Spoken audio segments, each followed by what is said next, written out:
Hey everybody, Melissa here. So today I'm in Photoshop and I'm going to show you how to work with layer masks.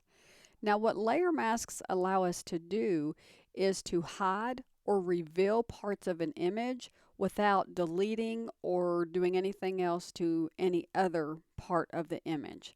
So let's go ahead and get started and I'll show you what I'm talking about.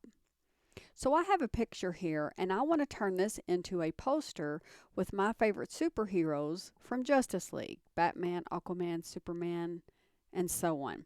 So let me go ahead and get one of my images. I have it over here in a folder and I'm going to pull it over. And we'll start with Superman.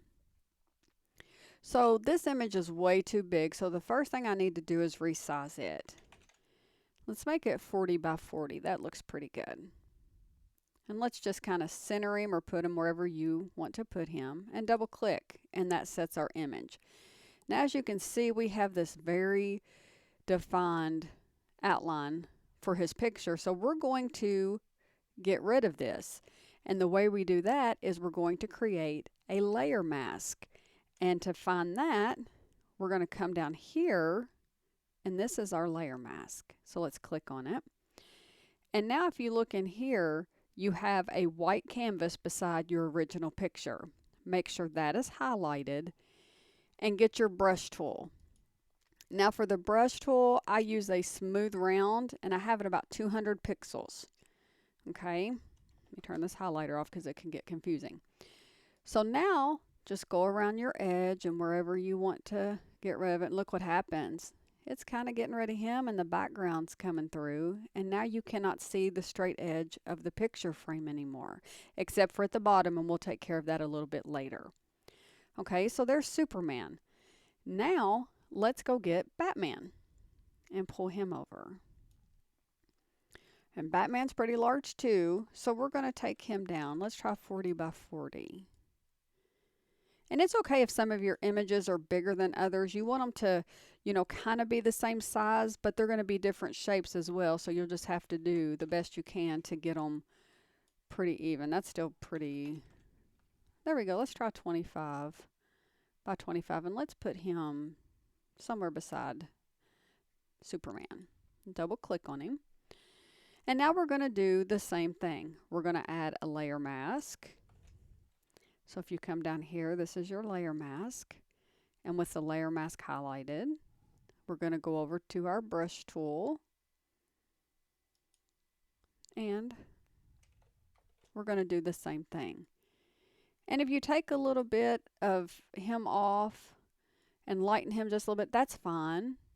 To where, it kind of almost looks like he's fading into the clouds. That's fine. You just want to make sure that you get the frame off the sides. So there we go. There's Batman. Now I'm going to do the same thing with, let's get Aquaman this time. And let's drag him over. And he's big too, so let's go ahead and make him, that's a little small. Let's take Aquaman to 30 by 30. Maybe even a little bit bigger. Okay, so there's Aquaman. So I'm going to put him in here. And I'm going to kind of overlap Superman a little bit. Double click. And add our mask down here with it highlighted. Get our brush tool, which we're on. And let's go ahead and do the same thing with him. Make sure I get that off. Get around there and definitely get that out of there. Okay, so I'm going to go ahead and finish the rest of these and I'll be right back. Aren't you glad I didn't make you sit through all of that? So now we pretty much have all of our characters on our poster, and I've kind of evened them out a little bit. So what we want to do now is, as you can see, we still have some pretty defined edges here. So I'm just going to go to the mask of each one and I'm going to grab my brush and I'm just going to take those out just a little bit.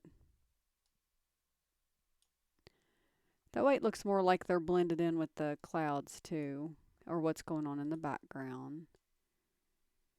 Yeah, Flash looks like he's coming through the clouds, so that's really, really cool right there. And then Cyborg is one of my favorite characters. And then, of course, Mr. Superman. So now it looks like they're really part of the clouds and kind of elevated above the city. So what we want to do now is we want to group all of these, okay? So what I'm going to do is I'm going to click on the first one. Let me turn my pointer back on for you. I'm going to click on the first one. I'm going to shift and I'm going to click on the last one and I'm going to Control G. And now we have a group. So let's change our blending mode here to screen. Oh, how cool is that? Now it looks like they're really in the clouds. Since they're all different depths of color and different had different backgrounds and things like that, let's do one more thing. Let's go down here and let's go to our curves. Now when you're in your curves, be very careful because this is going to change what they look like, but we don't want to change this picture. So you want to click to change your curve, not down here, maybe somewhere like right around the middle here. And we're going to pull that curve up just a little bit and see what it's doing. It's kind of leaving the city the same, but now they look like they're really, really part of the clouds. And now that looks like a poster you could print off, you could put on your wall, and that is one of the neatest things I know how to do in Photoshop, at least for me. It may not be for you. So that is what a layer mask is. So just remember, whenever you're using a layer mask, it allows you to reveal or hide things on the layer without actually deleting anything. If you found this video helpful, please give it a thumbs up. If you want to see more content like this in the future, please subscribe to my channel before you go. And if you have any kind of suggestions for future tutorials, please be sure to put them in the comments. And I'll be back tomorrow with another tutorial. Until then, thanks so much for watching.